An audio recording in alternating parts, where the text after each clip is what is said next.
ભરૂચ અંકલેશ્વર વચ્ચેના ઐતિહાસિક અને સોનાના ધરણા સમાન નર્મદા નદી પરના ગોલ્ડન બ્રિજને સમાંતર નવા ફોરલેન બ્રિજની ખાતમુહૂર્ત વિધિનો રાજ્યના મુખ્યપ્રધાન આનંદીબેન પટેલના હસ્તે યોજાઈ હતી।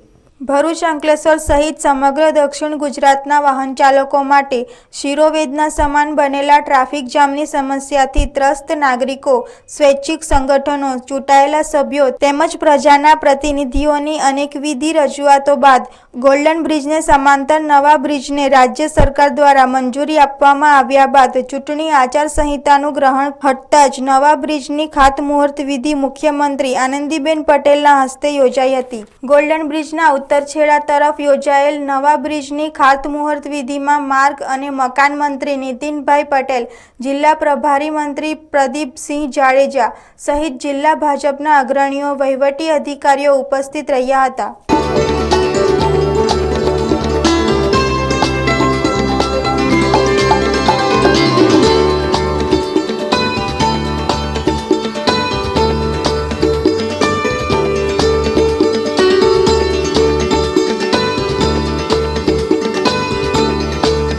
$309 કરોડના જંગી ખર્ચથી આ બ્રિજ બનવા જઈ રહ્યો છે। ટ્રાફિકના જે પ્રશ્નો છે આ બ્રિજ બનવાને કારણે અને બાજુમાં પણ જે બીજો બ્રિજ બને છે એને કારણે ટ્રાફિકની સમસ્યા ઘણી બધી હળવી થઈ જશે। આ જે બ્રિજ બન્યો છે એ બ્રિજનું નામ નર્મદા મહિયા બ્રિજ મેં આજે જાહેરાત કરી છે। રાજ્યના માર્ગ અને મકાન મંત્રી નીતિનભાઈ પટેલે નવા બ્રિજના નિર્માણથી ટ્રાફિક સમસ્યાનું નિવારણ થવા સાથે વડાપ્રધાન નરેન્દ્ર મોદીના સ્વપ્ન સમા ભરૂચ અંકલેશ્વર ટ્વિન સિટી બનવા તરફ પ્રયાણ કરશે અને બંને શહેરોને વિકાસ થશે।